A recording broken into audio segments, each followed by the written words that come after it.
It's November 1st, 2025. Today is the anniversary of the disappearance day of Srila Gaurakisora Das Babaji. Hare Krishna. Om Ganatmirandasya Gananjana Shalakaya Chakshu Unmilitamyena Tasmai Shri Gurve Namaha. Shri Chaitanya Manobishtam Stapitam Yena Bhutale Svayam Upakadamayam Dalati Svapadantikam. Vandeham Shri Guru Shutapadakamalam Shri Gurun Vaishnavamscha Shri Rupam Sagrajatam Saganaragnatam Vitam Tam Sajivam Sadvaitam Savadutam Purijana Sahitan Krishna Chaitanya Devam Shri Radha Krishna Padan Sagana Lalita Shri Vishakanditamscha Hey Krishna Karuna Sindhu Dina Bandhu Jagatpate Gopisha Gopika Kanta Radha Kanta Namostute Tapta Kanchana Gaurange Radhe Vrindavaneshwari Rishabhana Sute Devi Pranamami Hari Priye Vanchakalpa Tuyubhyashta Kripa Sindhu Bhyevacha Patita Nan Pavanebhyo Vaishnavebhyo Namo Namaha Jai Shri Krishna Chaitanya Prabhu Nityananda Shri Advaita Gadadara Shri Vasadi Gaura Bhakta Vrinda Hare Krishna Krishna Krishna Hare Hare Hare Rama Rama Rama Hare Hare Nama Om Vishnu Padaya Krishna Prestaya Bhutale Srimate Bhaktivedanta Swami Niti Namine Namaste Saraswati Devi Gauravani Pracharine Nirvishesha Shunyavadi Paschatya Desha Tarine. I'm going to recite the Pranam Mantra for Srila Gaurakisora Das Babaji. I'm reading it. I don't have it memorized. I should, but I don't. Namo Gaurakisoraya Sakshad Vairagya Mortaye Vipralamba Rasambodhe Padam Bujaya Te Namaha. Translation. I offer my respectful obeisances unto Gaurakisora Das Babaji Maharaj, the spiritual master of Bhaktisiddhanta Sarasvati, who is renunciation personified. He is always merged in a feeling of separation and intense love of Krishna. Okay. Well, we just we sing that in this month we're singing Damodarastakam. Every day is a good day to sing Damodarastakam, but we particularly include it in the morning programs here in this month. So this is actually revealed, the Sri Damodarastakam, by Satyavrata Muni. We hear about Satyavrata Muni from a different millennium. In 8th canto, the very end of the 8th canto of Srimad Bhagavatam, and the special pastimes, the fish avatar, Meena avatar, and Matsya avatar, that's the fish incarnation of Krishna.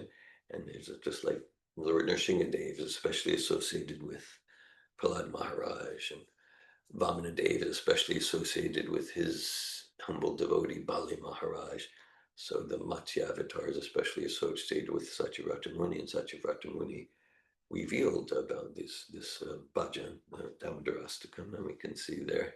So because they talk about like heavenly opulences and enjoyment in this world, or heavenly planets, or liberation, relief from all material misery, liberation, or even full realization of the super soul aspect of the absolute. He's like, nah, I'm not interested in any of that.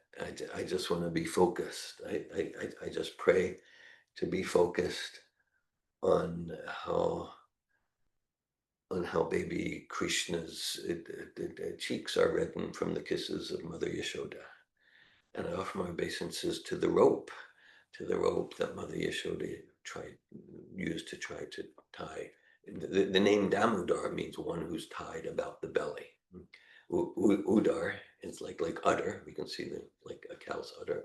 Udar is Sanskrit for stomach, and then Damo means to tie. And so he said, I just want to be absorbed in the childhood pastimes of Krishna.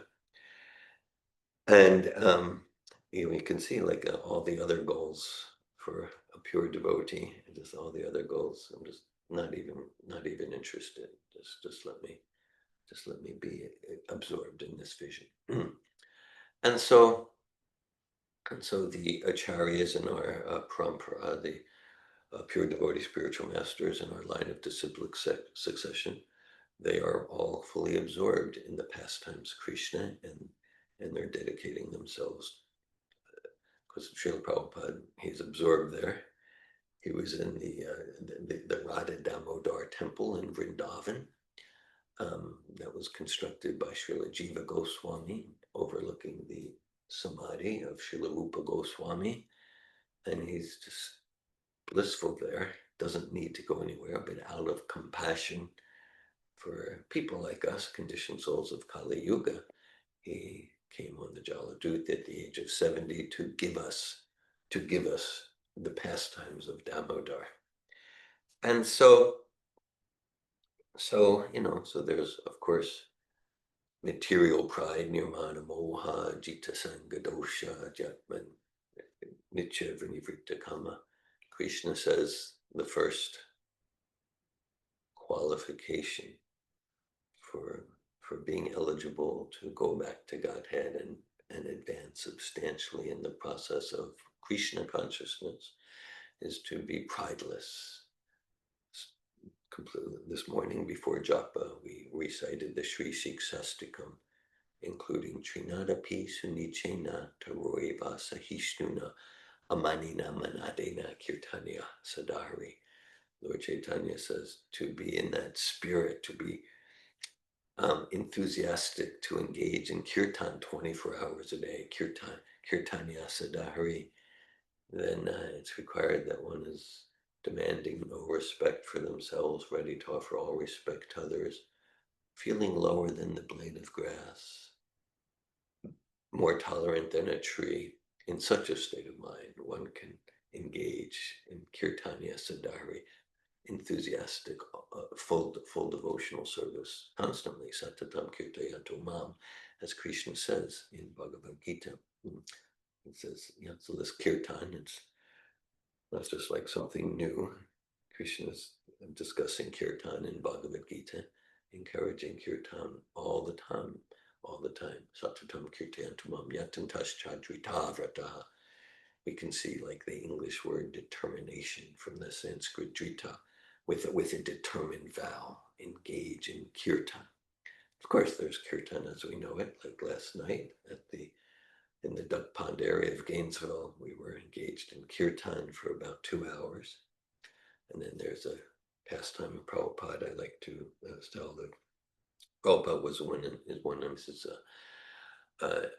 of his centers, a relatively small house. And then, Prabhupada would rise at 1 a.m. and dictate into the dictaphone his Bhaktivedanta purports. And then during the day, they would type it. And the typing could be old-fashioned typewriter. It could be heard all over the house. And so some of the disciples of Prabhupada came to him and said, "Oh, is this typing disturbing?" And Prabhupada said, "Oh, that typing is kirtan." Now, if they're just typing some mundane romance novel or something, or some mundane political thing, then that's not kirtan. But this typing, it's all about, so anything that glorifies Krishna, that's like right now, to the extent that whatever I'm saying is aligned with Prabhupada, this is Shravanam Kirtanam, hearing and chanting. And so it's like but then there's healthy pride. There's like we can be like, yeah, I'm endeavoring to practice Krishna consciousness in the line of Srila Prabhupada. We can have healthy pride in our spiritual family, healthy pride in our line of glorious examples of pure devotion to Krishna. So there's healthy pride too. Not that it becomes about me and my false ego, but yeah, I get to represent this parampara, this disciplic succession. I get to represent this disciplic succession. And so it's kind of natural in a spirit of healthy pride to endeavor to get to know the acharyas in our disciplic succession. Who's the first spiritual master in our disciplic succession? Pop quiz. Krishna. That's correct. Who comes after Krishna?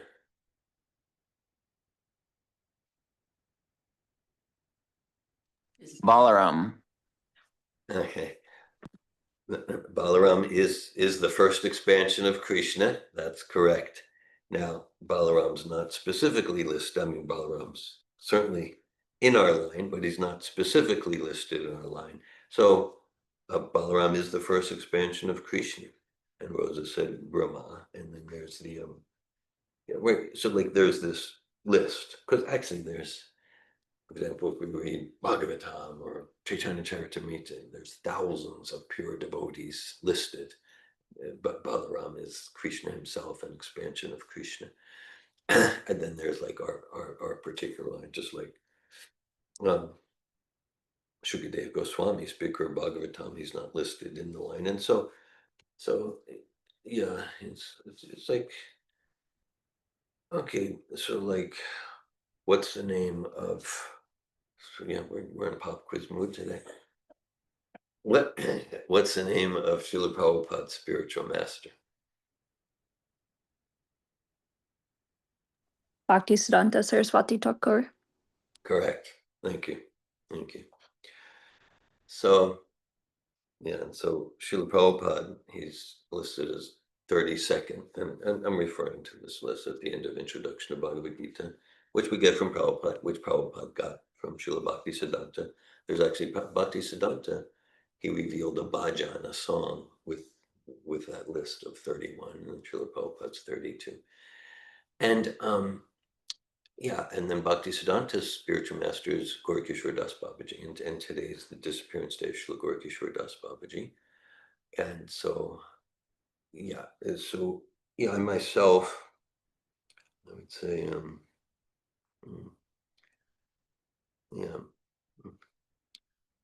let's see, numbers on the list of 30. Numbers 9 through 18, I couldn't tell you who they are. Numbers 9 through 18, not that it's certainly a good idea to memorize them, but that's from Akshobhya through Vyasatirtha.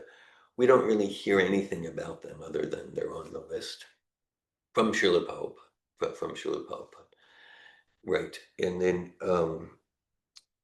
yes, so so the first 5, Krishna, Brahma, Narada, Vyasa, and Madhvacharya. These are we hear a lot about them, from Srila Prabhupada.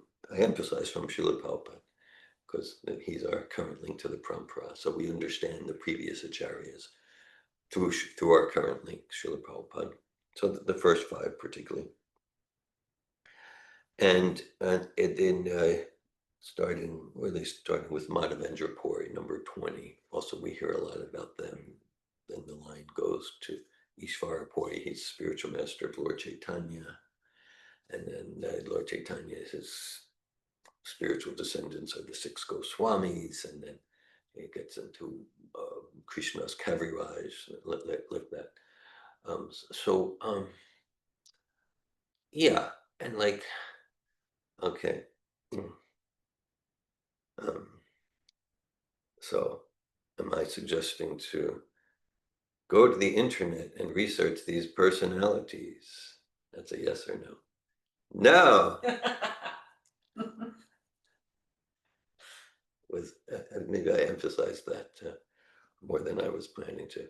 No, actually, just yesterday I was on the internet. I did some quotes from Srila Prabhupada, and like I came out with like 15 quotes.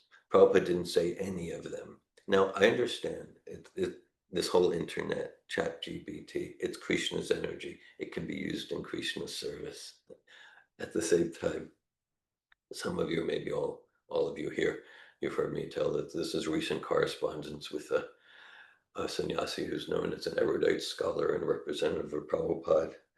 And I was engaged in correspondence with him around Srila Prabhupada's full availability to be the current direct link to the Parampara.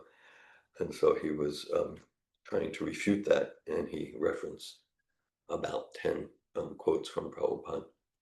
I didn't even need to check, but I checked anyway, and I point out that nine of them, no, Prabhupada didn't say them. It's not his mood, it's not his tone, not his philosophy. No, it's like the opposite of what he's saying. And the one that was actually from Prabhupada was completely twisted out of context. And then the response I got was, he wrote back to me, well, I got all these quotes from ChatGPT. I have it in writing. I'm not making, couldn't make this stuff up.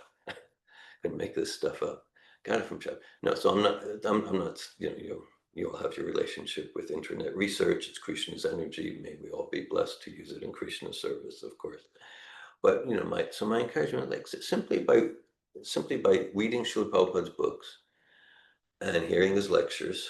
If you want to go beyond that, read his letters, his conversations, his transcribed lectures, his legal documents, but mainly his books and his lectures.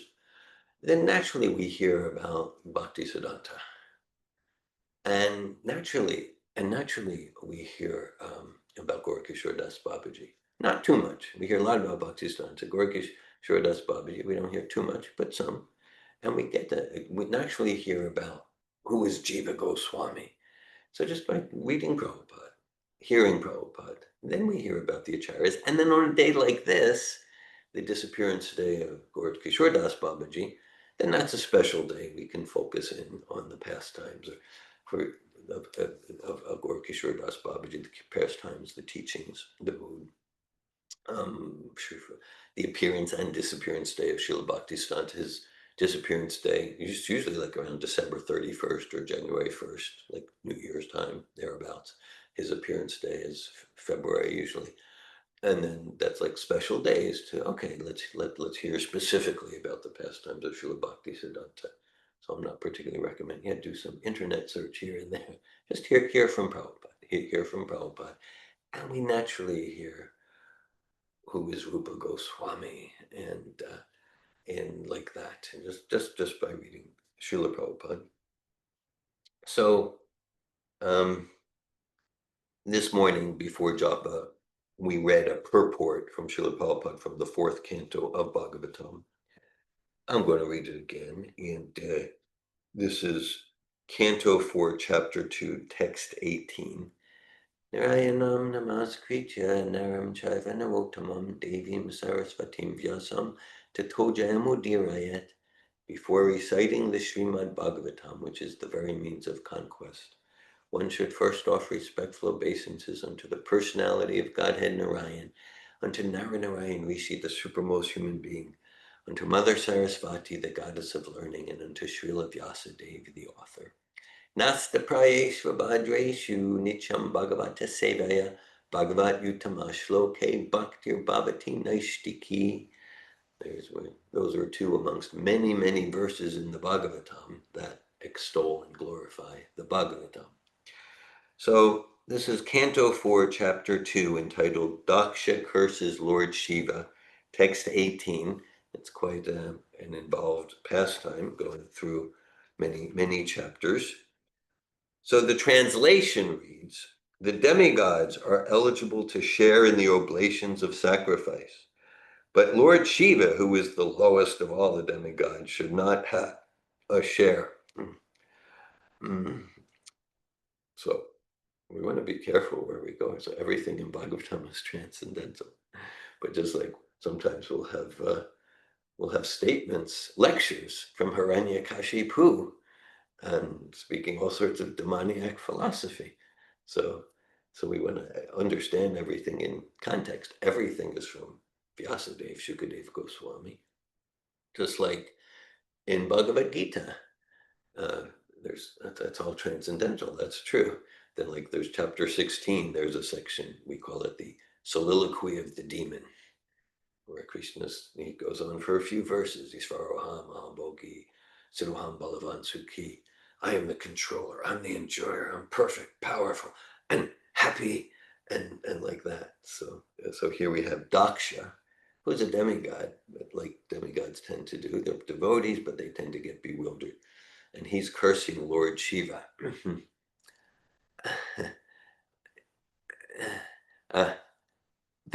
Well, thank you. Thanks for that. Parampara. Yes. So Daksha, in some ways, because like Shiva's his son-in-law. So Daksha's considering himself superior. So you think he can treat Shiva as an inferior. And like Shiva, and it's very connected with Gaurakisora Das Babaji. Gaurakisora Das Babaji has a kind of Shiva type mood in his service to Krishna. And so like Shiva, he hangs out at crematoriums and he wears ashes and he looks very disheveled often like that. And so Daksha's like, because his daughter is Sati, who's an expansion of Kali and Durga and the feminine Shakti there. Okay, so Daksha's like, look, she's like, look who my daughter got stuck with for a husband. Oh my God, like that. So and we'll find this in different ways where, like, in one sense, Shiva's inferior to Daksha. He's inferior to Brahma. Shiva appears as Brahma's son. But in another sense, Shiva is superior. There's a whole Shiva tattva. Shiva tattva. Shiram yata dadipika ravishesha yoga sanjayatena hitata pitagasti hetu yasambutam pitata samupaitikaya Govinda madi pusham tam mahabhajami. Vaishnavanam yata sambhu. Shiva is the greatest devotee of Krishna. He's the greatest devotee of Krishna. And in a particular line, there's a whole Vaishnav, just like our line goes through Lord Brahma. There's 4 Vaishnav lines. Another line goes through Shiva. So it's another sampradaya, but completely bona fide. And Shiva, in that verse from Brahma Samhita I just now quoted, he's compared to yogurt, dadi, yogurt. And it's important to know. Shiva is compared to yogurt, just like what yogurt is nothing. It's nothing but milk. Yogurt is milk. Yeah, yogurt is milk. At the same time, it's not exactly milk because you have some lemon in there, and so you can turn milk into yogurt. So Shiva is an expansion of Krishna, but you can't turn yogurt back into milk. Okay, so it's an achintya beta tattva. It's oneness and difference. Okay, so we'll read the translation again. So it's spoken by Daksha, and he's cursing Shiva in this part of the Bhagavatam. That's the context. So Daksha says the demigods are eligible to share in the oblations of sacrifice, but Lord Shiva, who is the lowest of all the demigods, should not have a share. Because Daksha was offended by Shiva. He's got all sorts of false ego going on now. Okay. So in the purport, Srila Prabhupada writes, because of this curse, Shiva was deprived of his share in the oblations of Vedic sacrifices. It was due to the curse of Daksha, Sri Vishwanath Chakravarti comments in this connection, that Lord Shiva was saved from the calamity of taking part with other demigods who were all materialistic. So just there as an example, because like, oh, who's Vishwanath Chakravarti Thakur? So he's, so he's an acharya in our line. If we go, Gaurakisora Das Babaji's, his spiritual master, Srila Bhaktivinoda Thakur, his spiritual master, Jagannath Das Babaji, his spiritual master, Vishwanath Chakravarti Thakur, did a whole commentary on the Bhagavatam. So we just read about, hear from Prabhupada, and we go, oh, and Vishwanath Chakravarti, he's there in the list. He's there he's 27 in the list, like that. Okay. So Prabhupada's referencing Vishwanath Chakravarti Thakur, who's an erudite Vaishnava scholar and pure devotee. Lord Shiva is the greatest devotee of the Supreme Personality of Godhead, and it is not fitting for him to eat or sit with materialistic persons like demigods. So Vishwanath Chakravarti and Srila Prabhupada make this, so Daksha's cursing it, like, you shouldn't be with all these demigods. So that's a curse. But Shiva's saying that's a blessing. That's a blessing. Just like Sri Narada Muni was in the 6th canto. Narada Muni is cursed by Daksha because this is these wonderful pastimes. Because Daksha's one of his main services is to be fruitful and multiply, to create progeny,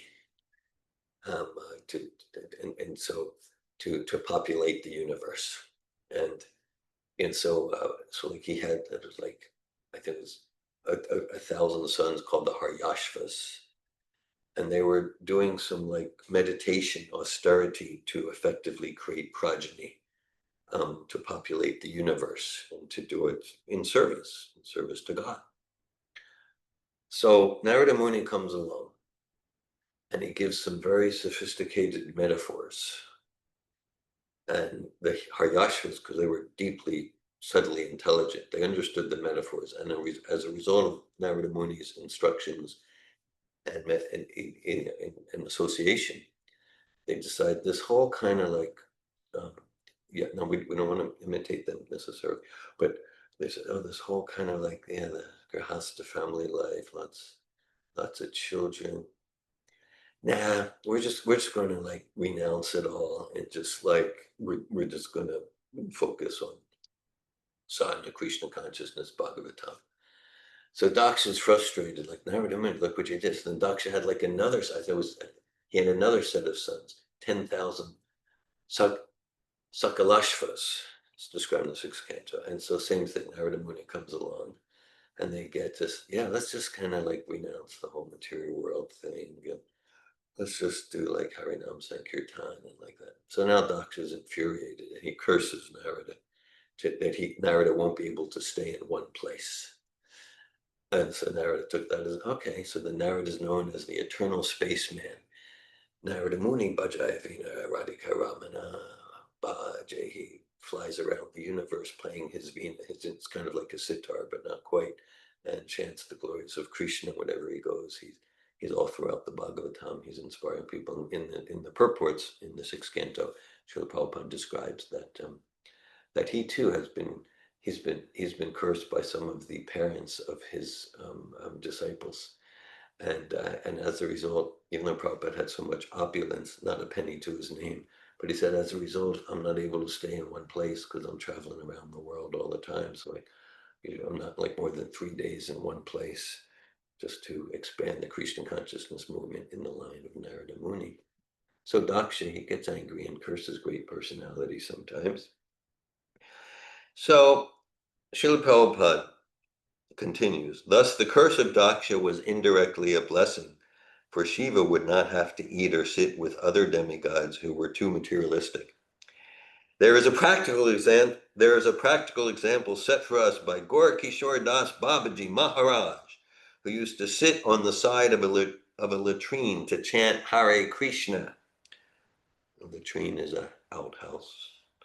Many materialistic persons used to come and bother him and disturb his daily routine of chanting. So to avoid their company, he used to sit by the side of a latrine where materialistic persons would not go because of the filth and the obnoxious smell. However, Gaurakisora Das Babaji Maharaj was so great that he was accepted as the spiritual master of such a great personality as his divine grace, Om Vishnu Pad Sri Srimad Bhakti Siddhanta Saraswati Goswami Maharaj. The conclusion is that Lord Shiva behaved in his own way to avoid materialistic persons who might disturb him in his prosecution of devotional service. So we don't want to imitate things like this, okay? So Gaurakisora, he had a very avaduta mood. Avaduta means like truly above the rules and regulations. Avadutas, there's a few of them in the Bhagavatam. Lord Balaram and his expansion, Lord Nityananda, he is Lord Balaram. They have a very avaduta mood, right? Like when Lord Chaitanya took sannyas, his only belonging was his sannyas danda, his sannyas staff. And so at one point they're traveling shortly after Lord Nityananda is in the party with Lord Chaitanya. And Lord Chaitanya asked Nityananda to hold his sannyas staff while he goes into a particular special temple to offer obeisances. So when Lord Chaitanya comes out, the staff is gone. And he's like, well, what happened? And Lord Nityananda, he made up some story, but ultimately, as it turns out, he broke the staff in 3 pieces and threw it into the river. So we knew, why would he do that? Well, he does things like that. Actually, there's deep philosophical meaning in it. and one of the meanings is that Lord Nityananda was making a statement like, I don't approve that you're taking the formality of sannyas. You're the supreme personality of Godhead. You don't need these external formalities. Of course, Lord Chaitanya had a reason to take sannyas to spread his movement. So Lord Chaitanya, because Lord Nityananda was regularly doing things like this. So Lord Chaitanya, he continued with his own. He continued his own for a while. So with the Avadutas, we don't want to imitate. At the same time, we can hear their pastimes and just observe them. Like I say, it's pretty much always, as you're all familiar in our classes, I'm only reading from Prabhupada's books directly, or a lecture like that.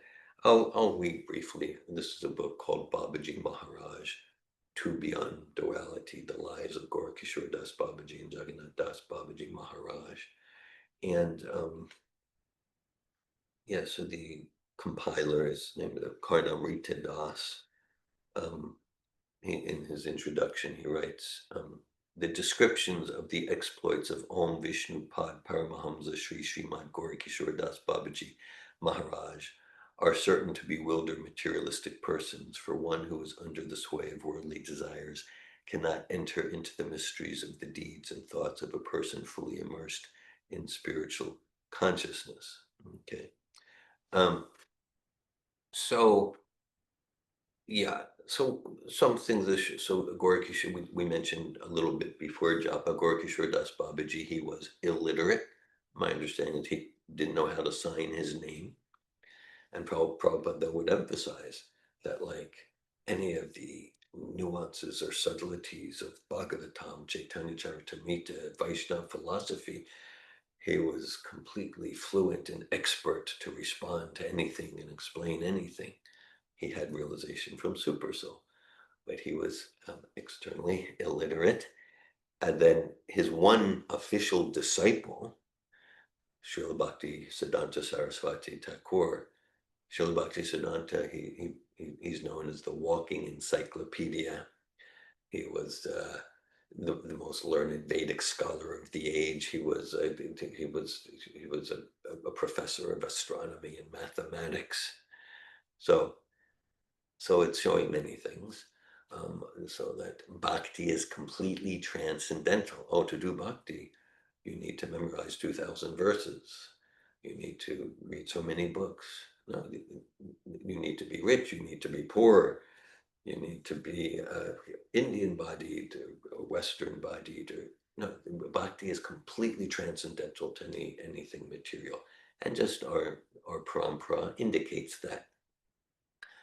Srila Prabhupada, he accepted sannyas at some point, and he had several children, and he was running a pharmacy business. Srila Bhakti Siddhanta, he was a Naistiki Brahmachari, which means he never had any intimate connection with women throughout his whole life. Never had any intimate connection with women. And then his biological father, and Gaurakisora Das Babaji, who was also, he's the personification of renunciation. We just read it in his pranam mantras. Gaurakisora Das Babaji and Bhakti Siddhanta, right? So the Gaurakisora Das Babaji accepted as his spiritual master. Srila Bhaktivinoda Thakur, who had 13 children, was he was running the Jagannath temple. He was a magistrate, a top judge in the British Raj system of government. And so he was very in the world. So, oh, well, is a pure devotee like this or like that? So externally, it can look this way or that way. So today's the disappearance pastime of Gaurakisora Das Babaji. I've never seen on any calendar any date for his appearance pastime. A guess for that is because, like, probably no one has any clue about the appearance pastime, like when it happened. I think there's just not information about that. I've never seen information about that. You might say, well, why not just go online and check the hospital records for when you can check the birth certificate? I don't think that applies here. So I'll read a bit about something as disappearance pastime. It's just in this part we'll read. Sure, it's about Gaurakisora Das Babaji. It's also glorifying Srila Bhaktisiddhanta Sarasvati. In the Bengali year 1322, at dawn, on the 30th day of the month of Kartik, corresponding to November 16th, 1915, Srila Gaurakisora Das Goswami entered the eternal pastimes of the Lord. That day at sunrise, Srila Sarasvati Thakur left Sri Mayapur for the Rani Dharmashal at Kulia, where Babaji Maharaj had been staying. The head priest of Navadvip's various temples and ashrams began to argue amongst themselves about where Babaji Maharaj's spiritual body would be interred. A heated argument arose. Okay, so just some context. So, of course, he departs. And but then he was known as a saint and a pure Vaishnav. So that managers of different temples, like they wanted the body to be interred, buried in their temple or their temple, because it'll be good for business. It's very disgusting, actually, but that's the way they were thinking. Because this will be good for tourism if I could advertise that the great saint Gaurakisora Das Babaji is buried here. Sad but true. There was a material motive behind the dispute for the contending parties, considered that establishing the Babaji's samadhi at their ashram or temple would put them in a position to earn handsomely from the pilgrims who would flock to see the tomb of the Paramahamsa. Srila Sarasvati Thakur opposed their illegitimate attempts, however. Apprehending a breach of peace, Navadvip's inspector of police, who was at that time Mr. Jatindranath Simha, arrived there. After much controversy, the various hypocritical Vaishnavas stated their position. Srila Sarasvati Thakur is not a sannyasi and thus has no right to prepare a samadhi for a person who has renounced his home. So they were saying that we're all sannyasis. And at that time, Bhaktisiddhanta Sarasvati, 1915, at that time, he was not in the sannyas ashram. Actually, later he kind of gave himself sannyas in front of a picture of Gaurakisora Das Babaji. And so they were saying, oh, so he has no right to do that. Okay, hearing their pronouncement, Sarasvati Thakur replied in a voice like thunder. Sarasvati Thakur, he's known as the Lion Guru. He's known as the Lion Guru. He replied in a voice like thunder, saying, I am the sole disciple of Paramahamsa Babaji Maharaj. Even though I have not accepted sannyas, I am a celibate brahmachari, and by the grace of Babaji Maharaj, I am not a hypocritical renunciate secretly addicted to abominable habits of fornication as some monkey-like people are. He wasn't shy. I take pride in saying this as a bearer of Babaji Maharaj's shoes. Okay, I'm going to read the next part, but the way I've heard it, maybe it's in a lecture from Prabhupada, or the way I've heard it.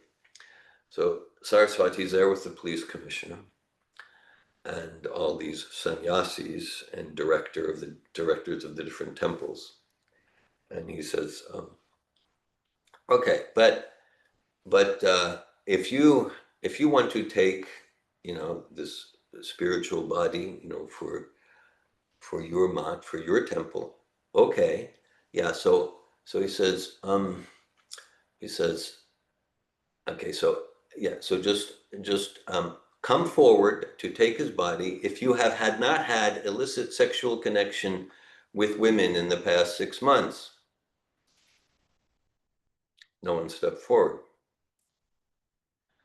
And then the police commissioner said, well, how will you know? And Bhaktisiddhanta said, I'll trust them. And Bhaktisiddhanta said, 3 months. No one stepped forward. 1 month. 1 week. He went down to, if anyone's not had such illicit sexual connection in the last 3 days, step forward and take the body. And then they all turned around and just went away. Hare Krishna. So Bhaktisiddhanta Sarasvati Thakur replied in a voice like thunder, saying, If there is someone here who is a renunciate of truly stainless character, then he can come forward and arrange for the samadhi.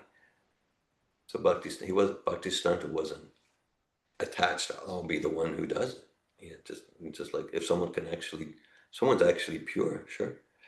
I have no objection to that. He who within the last 1 year or 6 months, 3 months, 1 month, or even 3 days has not indulged in illicit association with women will be able to touch this spiritual blissful body. If anyone else touches it, he will be completely ruined. Hearing these words, the inspector of police said, "How will the evidence for this be produced?" Srila Sarasvati Thakur rejoined, "I will believe what they say." After this challenge was offered, the Babajis turned their backs one by one and departed from that place. The inspector of police was dumbfounded. Okay. Okay, I'll read one or two more brief excerpts, and then we'll, if anyone wants to share anything or like that. So let's see here. Then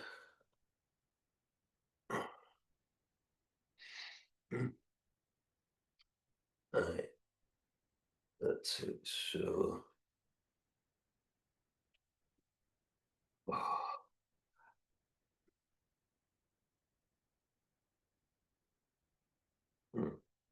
when Thakur Bhaktivinoda exhibited his pastime of illness in his final years, he was residing at Bhakti Bhavan in Calcutta. A caste Goswami visited Babaji Maharaj in Kulia, and the latter said, "You go to Calcutta, the material world, and bring Srila Bhaktivinoda Thakur to this holy dham." The caste Goswami could not grasp what the intimate associate of Lord Chaitanya was indicating. He did not understand Tomara Doye Sada Govinda Vishram. The heart of the Vaishnava is always the resting place of Lord Govinda. And wherever there are Vaishnavas, that place is Vrindavan, and in that place there is unlimited bliss. Wherever a Mahabhagavat appears, he lives there with his Goloka associates and serves Krishna, the son of Raja, 24 hours a day. Thakur Bhaktivinoda saying, "My house became Goloka," was beyond mere hyperbole and should be accepted as factual. When the caste Goswami arrived in Calcutta, he conveyed Babaji Maharaj's message to Bhaktivinoda Thakur, and the Thakur responded by giving his blessings to Srila Gaurakisora for his performance of Hari Bhajan. Srila Sarasvati Thakur later explained the truth of the Vaishnavas to the ignorant Goswami, telling him, "Having perceived the evil in our hearts, the Vaishnavas, in accordance with the verse from Bhagavad Gita, Yayata mam prapajante tams tataiva bhajamyaham, deceive us in various ways. Having perceived the motive with which we approach them, the Vaishnavas feel there will not be much benefit in their instructing us, and accordingly they speak about various other matters to test our sincerity, keeping themselves absorbed in uninterrupted Bhagavat Bhajan in the meanwhile." Many materialistic people whimsically approached Srila Gaurakisora and were instructed by him according to their predispositions. Being thus deceived, they returned whence they had come. Hearing ordinary talk from Babaji Maharaj about everyday articles such as flour, rice, oil, betel, potatoes, patola, etc., they got the opportunity to become more interested in worldly affairs. If one possesses a hypocrite's materialistic instinct, then he cannot truly associate with sadhus. If, on the other hand, one surrenders fully to a sadhu, he will be pleased to reveal himself to one and will continually speak the absolute truth, free from illusion. Once, while Srila Gaurakisora was residing in a dharmashala in Kulia, Srila Sarasvati Thakur asked him how he had lived at Vraj, and many questions about the residents of Vrindavan and the various devotees who were performing solitary worship there. Srila Sarasvati Thakur specifically asked about the Bhajananandis, who were reputed to be perfectly self-realized souls. Upon hearing the question, Srila Gaurakisora Goswami laughed again and again and told Sarasvati Thakur, "They are all impostors." One of the Babajis in question, who lived at Kusama Sarovara in Vrindavan, was famed as a great Bhajananandi. He had a few disciples who were also reputed to be perfectly self-realized, but Babaji Maharaj did not even slightly agree to their being genuine. After some time, these pretenders became afflicted with leprosy of the throat and left their bodies after suffering terribly. They had resided in the Dham with their intelligence bent upon sense gratification, and they had behaved offensively toward Babaji Maharaj.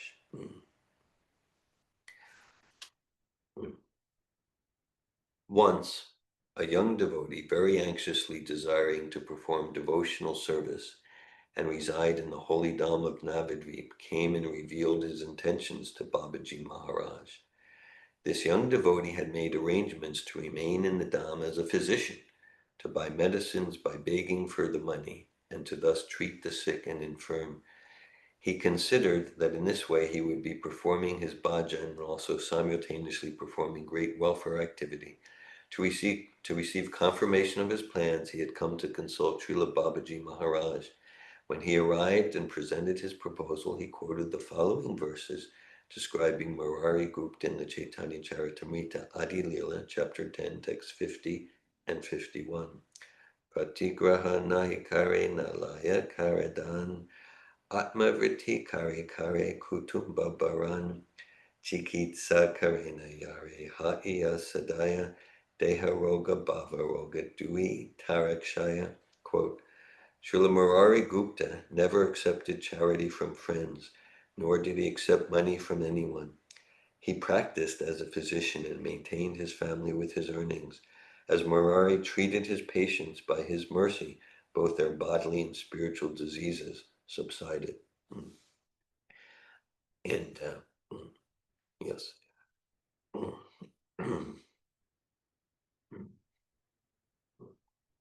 Murari Gupta, he's this great devotee, one amongst many in Chaitanya Charitamrita. There's a pastime in the Madhya. So Murari Gupta, he was a great devotee of Sitaram, Lakshman, Hanuman. And Lord Chaitanya tried to persuade him that Krishna, Radha Krishna, is superior. You should focus on Krishna. And Murari Gupta, he was completely sold. He was a sold-out devotee of Lord Chaitanya. So he was in such, he couldn't sleep. He wanted to commit suicide. Because like, I have to follow Lord Chaitanya, but how can I give up the service of Sitaram, Lakshman, Hanuman? And he prayed on this, and he was just in tears and pain and like that. And like that. And so so Lord Chaitanya put him through quite a lot. And Lord Chaitanya said, well, I was just testing you, and your devotion for Ramachandra Sita Ram is unparalleled in how inspiring it is. And you've shown that, you've demonstrated that. So in some ways, Lord Ramachandra is an expansion of Krishna. Krishna is the source of all incarnations. That's true. At the same time, it's personalism. Murari Gupta, his personal devotion was towards Sitaram, Lakshman, Hanuman, and then Lord Chaitanya. After doing that spiritual test, he completely encouraged Murari Gupta to worship and serve Lord Ramachandra with all his heart.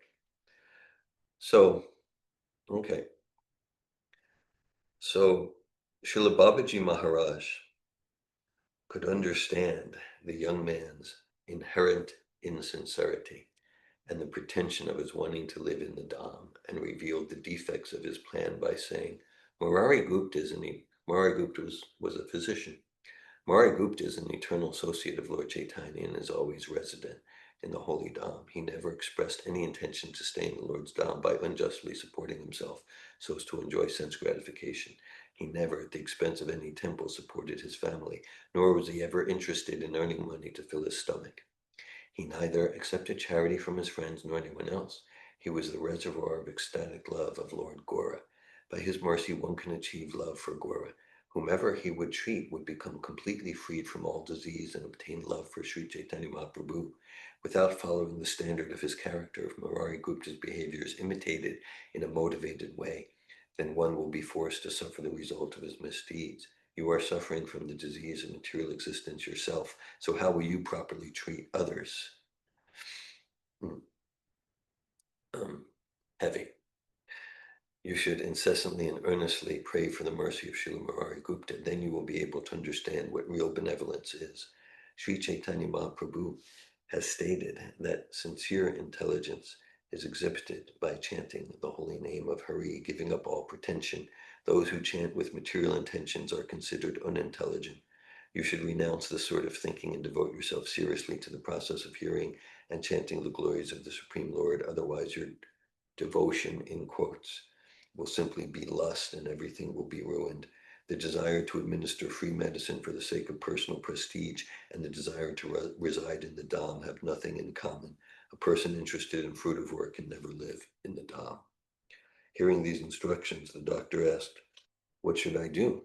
Srila Gaurakisora Das Babaji replied, "If you actually want the benefit of residing in the Dham, then you should first give up these ideas you are entertaining. Abandon this misconceived notion of benefiting materialistic persons by distributing free medical treatment.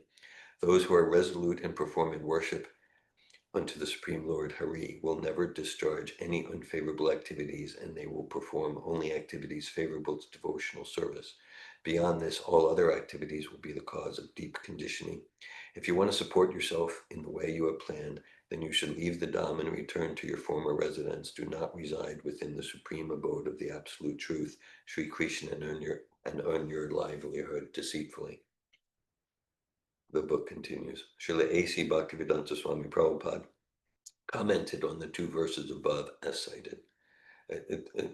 Commented on the two verses above cited as follows. It should be noted, so this is Srila Prabhupada's purport to those Chaitanya Charitamrita verses related to Murari Gupta, Sri Murari Gupta, who was a physician. It should be noted that a grahasta householder must not make his livelihood by begging from anyone. Every householder of the higher caste should engage himself in his own occupational duty as a Brahmin, Kshatriya, or Vaishya, but he should not engage in the service of others, for this is the duty of a Sudra. One should simply accept whatever he earns by his own profession. Murari Gupta could treat both bodily and spiritual disease because he was a physician by profession and a great devotee of the Lord in terms of spiritual advancement. This is an example of service to humanity. One disease, which is called adhyatmika, or material disease, pertains to the body, but the main disease is spiritual. The living entity is eternal, but somehow or other, when in contact with the material energy, he is subjected to the repetition of birth, death, old age, and disease. The physicians of the modern day should learn from Murari Gupta. Although modern philanthropic physicians open gigantic hospitals, there are no hospitals to cure the material disease of the spirit soul. End quote. As pointed out by Babaji Maharaj, Murari Gupta was an eternal resident of the Dham and an eternal associate of the Lord. Thus, his activities should not be imitated by one who does not have the power to cure the disease of material existence. Srila Prabhupada encourages Anusarana, following the principle of great souls, and Prabhupada discourages Anukarana, imitating the externals without getting the principle, and then that can do harm. And my understanding here, not that I have much understanding of Srila Gaurakisora Das Babaji's pastimes, we could say like, yeah, here's a young devotee, and he's trained in medicine, so I'll go to the holy Dham and I'll treat people for free like that. But so that's very nice. And Gaurakisora Das Babaji is like he's seeing, the anartha. Anartha means unwanted thing. The anartha is in the heart, and then like, yeah, then I'll go and then I'll be praised and I'll have adoration and distinction and compliments and popularity. I am treating like that. And then Gaurakisora Das Babaji is like actually protecting him, because like, yeah, if you do this deceptive business, you've got so many shadow motivations, and you do that. We do that anywhere. There's going to be, reaction for our ultimate benefit in the prison house of material existence. But you do that in Krishna's Dham, you're going to get smashed. You're going to get smashed. Krishna and the actual devotee see what's going on, and how come you're doing this. Hare Krishna. Srila Gaurakisora Das Babaji ki Jai. So if there's any discussion, questions, sharing at this time. lots of questions.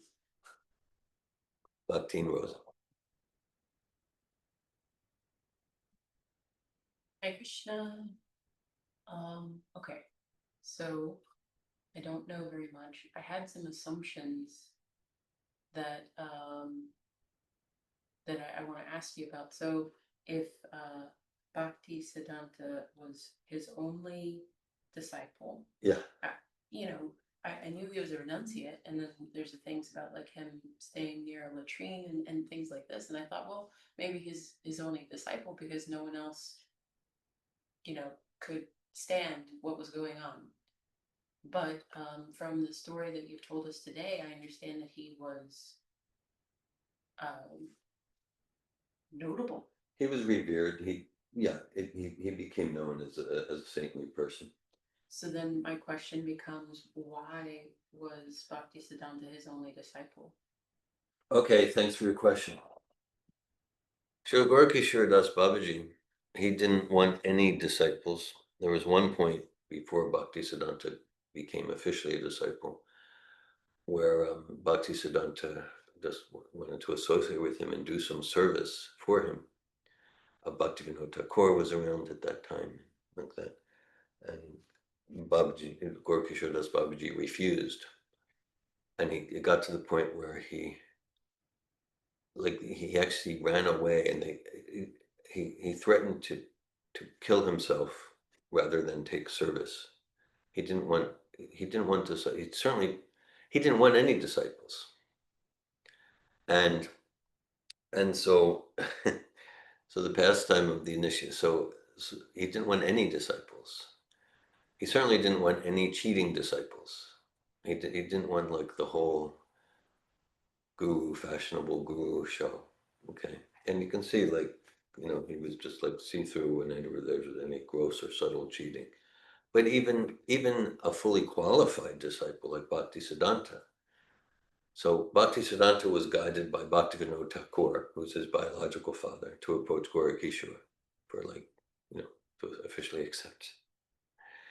And Bhaktisiddhanta was like, yeah, I really want to accept you. And Gaurakisora Das, no, he didn't want any disciples. But it's quite a dramatic scene. And then ultimately, Bhaktisiddhanta says, "Okay, if you don't accept me, I'm going to leave this body. Like my life's useless." So then Gaurakisora, first of all, he understood the sincerity. This wasn't just like some cheater in the name of spirituality. So he didn't want any disciples. He didn't want to receive service from anyone. So his vision was he'll have 0 disciples, but he was persuaded to accept Bhaktisiddhanta. Hare Krishna. Can I build on that, or? Let's just see if there's any comments or questions online.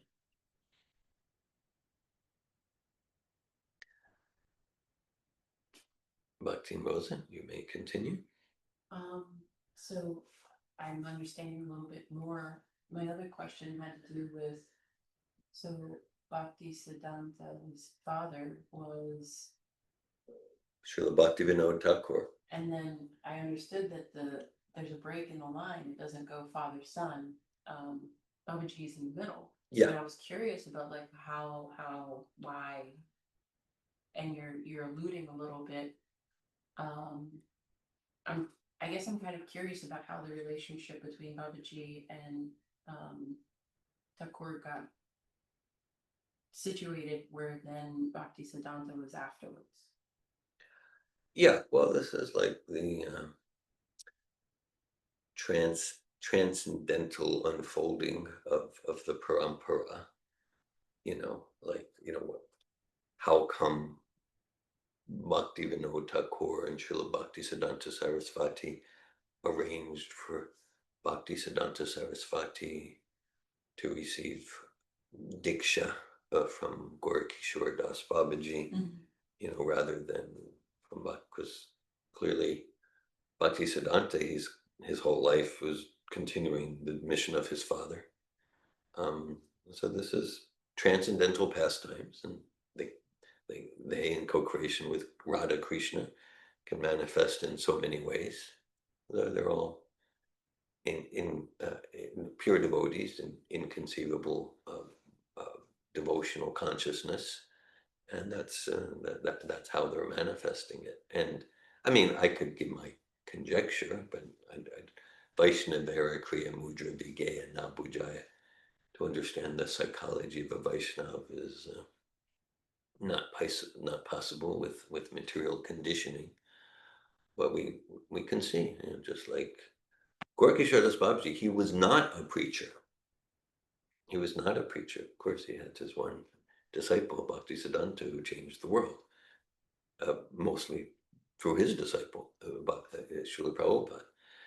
And so, just like, so we have so many types in our parampara, it seems like, to emphasize bhakti's transcendental.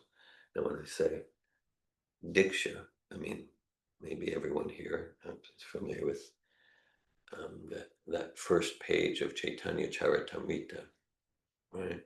Because, okay, we don't know too much about Gaurakisora Das Babaji. There's about 100 pages here. And Srila Prabhupada, we just read his purport from the 4th canto about Gaurakisora Das Babaji chanting next to a latrine just to not be bothered.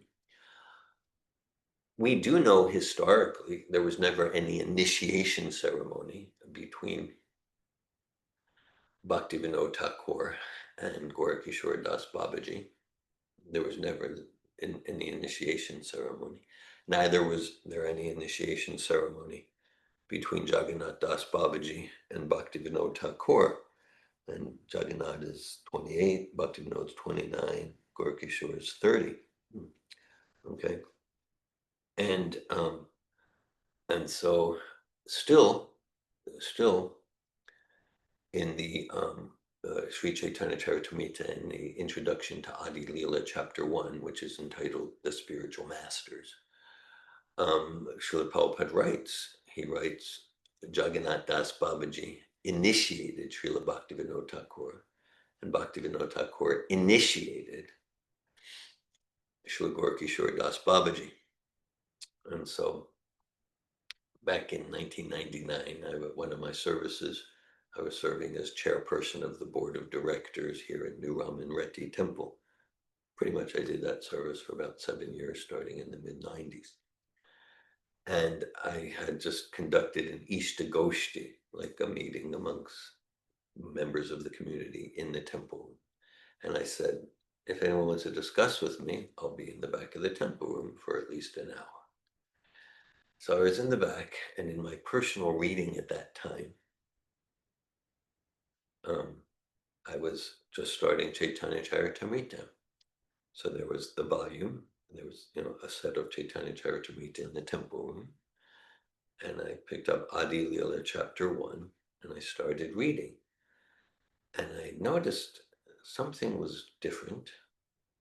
I didn't suspect anything, but and then when I went home, I had my set of Chaitanya Charitamrita, and I did check. So, oh, there is a difference. And then I realized that my set at home, that was from the, let's call it the pre-78. And then the set in the temple room was like from 1995, like an edited version. And my assumption was that, oh, maybe the editors and the proofreaders and the transcribers from the 60s and 70s, maybe they weren't properly hearing Srila Prabhupada's accent. But what I noticed is that in the 95 version, they had deleted the word initiated. Prabhupada wrote, Jagannath Das Babaji initiated Bhaktivinoda Thakur, and Bhaktivinoda Thakur initiated Gaurakisora Das Babaji. No, it's historical fact. There was never any ceremony of initiation. So I wrote to the editors of the books at the Bhaktivedanta Book Trust, one of whom, Jayadvaita Swami, I know since 1994 when he visited Israel. He was a mentor for me. He's also known as J. Israel, was his name before Prabhupada gave him the name Jayadvaita Das. And they responded. and we had some correspondence. This was in December '99, and I appreciated their straightforwardness, because they said, no, that we didn't make that change because of grammar or because anyone misheard what Prabhupada was saying on the dictaphone recording. What they wrote, and I still have the letter, I've written articles about it. They wrote, well, we deleted the words initiated because Srila Prabhupada's use of the words initiated does not conform with the understanding of the term in the ISKCON organization. So we deleted it. I needed to read it a few times before that. No, it really says that. I can't believe it. It really says that. And I said, whoa. So I'm smiling, maybe in somewhat of a comical mood. At the same time, any sincere follower of Prabhupada should feel outrage, and because, like, if someone wants to write a book about my understanding of guru philosophy, write your book. Go to town, write your books, do it. But like, to change Prabhupada's words, to change his philosophy, and still put Prabhupada's name on it because he has credibility and you don't. What's the word for that? Yeah. So, and I wasn't searching. I just stumbled upon that. Since then, we've stumbled upon. There's a lots like that. That's kind of why we prefer, for our personal reading and teaching, the pre-78 books. So, Prabhupada used the word initiated. And remember, the first article I wrote about that, I think I wrote it 99 or year 2000. I had I can tend to go to a sardonic, sarcastic place. So I said, well, and I wrote a few things, and I just wrote like as it, and then I copied the correspondence with the BBT editors. And then afterward, I said, well, here's just a radical suggestion, a radical consideration for our consideration. Maybe the A.C. Bhaktivedanta Swami, maybe he knew what he was talking about. And it's crazy, I know, but I don't know, maybe. And so clearly, so when Prabhupada's using initiation, he's using it in the essential sense. Diksha, divya gyan, transcendental knowledge, transformational. Yata kacha natam yati kasya rasa vidana ta. Tata diksha vidane na dvijatvam jayatenrinam. The actual initiation, diksha, is transformational divya gyan. It's transformational, transcendental knowledge, and it's not intrinsically connected with an initiation ceremony. And so, like, on that basis, that's why we say that divya gyan, it's not dependent on anything physical, including proximity in the same room or the same planet. The Srila Prabhupada is 100% available to, because if we look at our parampara, there's links that are on the planet at the same time, links that are not on the planet at the same time, et cetera, et cetera. As far as the so many things we could say. So Srila Prabhupada, the essence of our parampara, the essence of the links is the Vaishnava from whom one receives the most personal, direct, transformational, transcendental knowledge. Divya Gyan, Diksha. Prabhupada, cites the Vedas. It's like base metal can be transformed into gold by a particular process. So similarly, the materialistic heart can be transformed through Divya Gyan, through Diksha, Tata Diksha Vidanena, like that. So, because this essential principle given by Prabhupada again and again and again torpedoes some of the policies of a particular institution, We just deleted it and we changed it. Yeah, this has to be true because truth is stranger than fiction. Hare Krishna.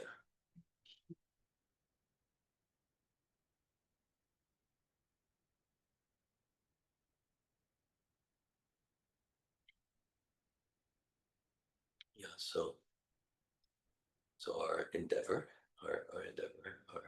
our service is to support, encourage, caringly challenge the people to connect with Srila Prabhupada, to develop their personal relationship with Srila Prabhupada as 32. 32. And this is precisely, exactly the system that Prabhupada taught and established by his personal example and his teachings. That, yeah. Now, if someone says, well, I want a 33, and then later in life, I'll be 34, whatever, okay. Okay, go for it, go to town. If someone says, Prabhupada's not available to be 32, then that's misleading, misinforming, misguiding. That's spiritual violence. Hare Krishna.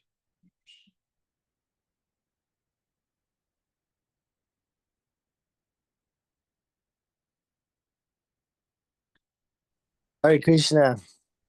Prabhu. So yeah, appreciate hearing Gaurakisora Das Babaji, and also just any of the previous acharyas, like or maybe many of them. They're so strict. Yeah. They're so strict and rigorous, so it like enhances like appreciation for Prabhupada's liberalism and compassion and just like because sometimes they like the example of like, oh, there was these people that were living in the holy dam, and they were you know really doing it for materialistic reasons, and they got leprosy. It's like, well, they could have been living much a cleaner life than me, for example. Like I probably would have got leprosy. I probably would have been like cursed or something if I was like in so. And even the way that Gaurakisora Das Babaji like did not accept disciples, like he didn't want cheating disciples, and he didn't want disciples at all. And then, I mean, you can actually in his pastime, you actually do see some similarity, like Srila Prabhupada, like Gaurakisora Das Babaji went to the latrine and next to the latrine, and like Srila Prabhupada went to the Lower East Side of Manhattan. So it's like he could have gone to the Upper East Side or like and got like wealthy disciples, or not, maybe not actual disciples, but just appreciation or whatever. But he went to the Lower East Side. So there's some similarity there. And at the same time, he was accepting so many disciples.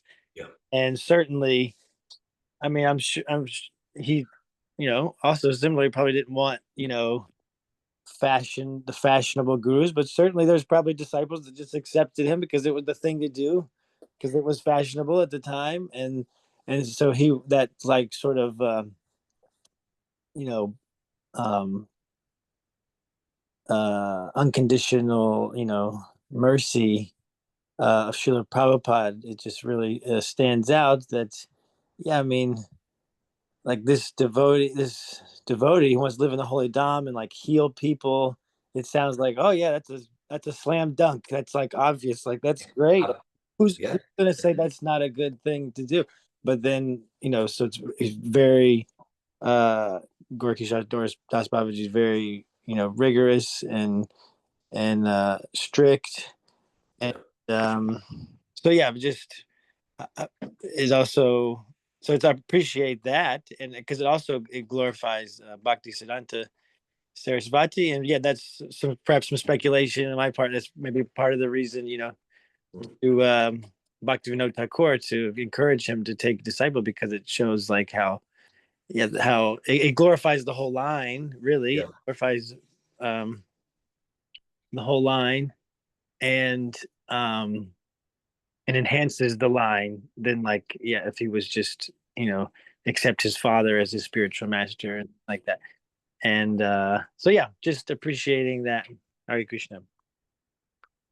Thank you, Parampara Das Prabhu. I'm appreciating your appreciation of the Parampara. Srila Gaurakisora Das Babaji, and yeah, and so each of the acharyas has their distinctive mood, and Srila Prabhupada so accommodating. Srila Prabhupada completely conservative and strict and uncompromising in the principles, and very, very, very, very liberal and accommodating in the application of the principles. And I appreciate that. That was I'm getting insight from your sharing. Yeah, we can imagine that. Yeah, that like Srila Bhaktivinoda Thakur wanting to highlight the glorification of Gaurakisora Das Babaji and his son Srila Bhakti Siddhanta Saraswati. So I encourage you, because Gaurakisora Das Babaji, he's not taking any. He doesn't want service for anyone, not taking any disciples like that. He's sitting by a latrine, and he's just like this heavy, sometimes appearing as crude to people with materialistic vision. But this end, you can see, okay, but Srila Bhakti Siddhanta, he's with his sincerity and deep dedication to Lord Chaitanya's mission as purity, he's going to move something in Gaurakisora Das Babaji, and it's going to like enhance the glorification of both of them. So I get insight from your sharing. Thank you, Prabhu.